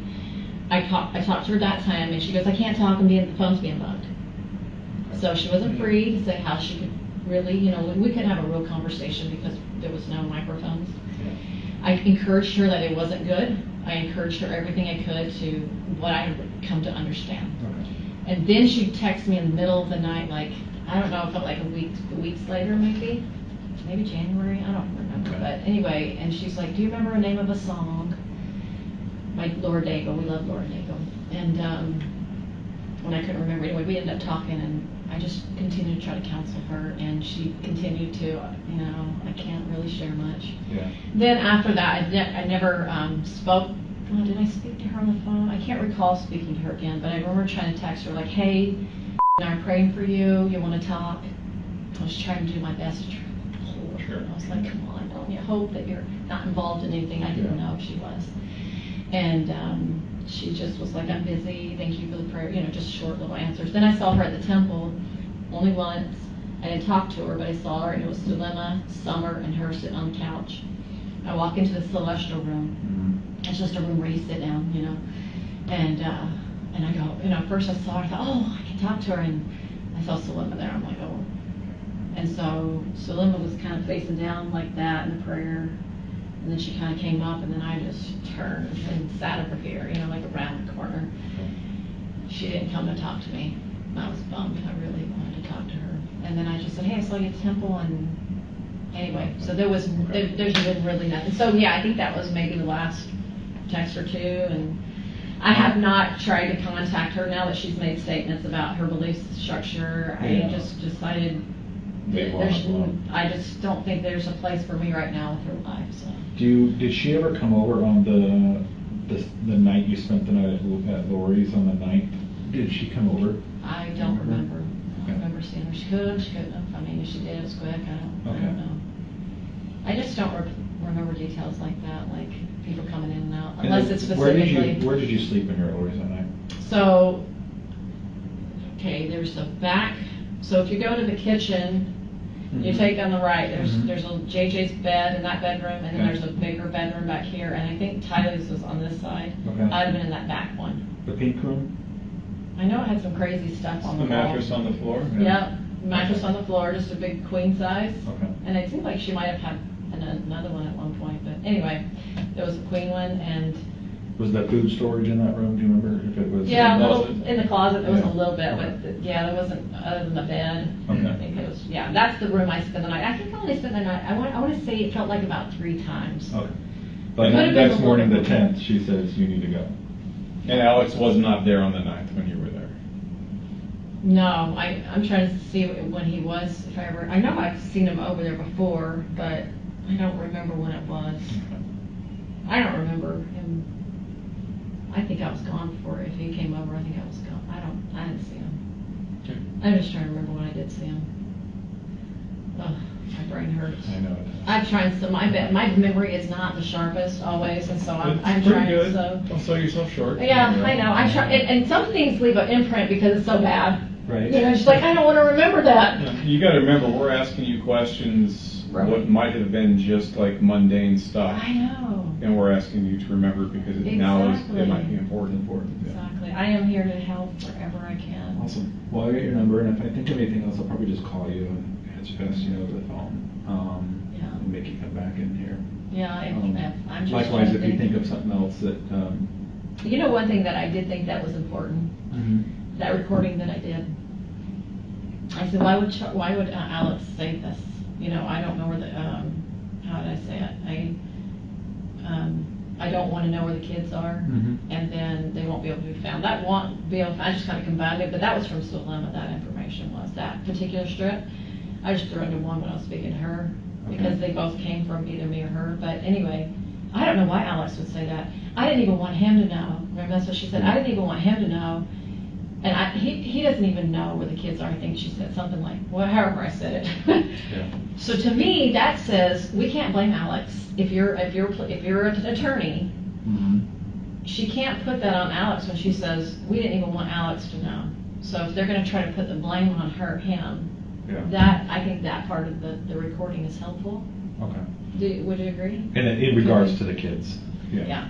Yeah. I think it could be helpful to be used against her, personally. Yeah, there's a lot. I know there's a lot of evidence. I know that we have not rolled out the rug yet because you guys know so much more than I do, even though I know the weirder kind of the definitions to what you're reading about.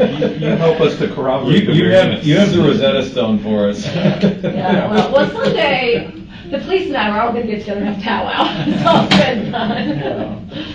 It's been a hellish year, but it's been great learning for me. And I'll just say that I'm grateful that if anybody had to go through it, I'm glad it was me and not somebody else. Yeah. Because I'm kind of that. The reason why I was involved, I would say, is because I am very trusting. That's my weakness. Well, I've come across a couple people like that. Yeah, just so trusting. That are just trusting, and I hate to use the word naive. But there's some gullibility there with trusting Yeah, too much. absolutely. And, You don't have a tough skin in that area Yes, yet. one lady that I've spoken with was like, I trust everybody. I'm a huggy person.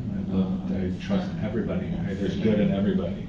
And there is good in everybody. Well, especially when you're dealing with religion. Yeah. If you're talking at a level of religion and Christianity, you do have that trust. And to me, there's really no difference in, I mean, look at some of the scandals involving,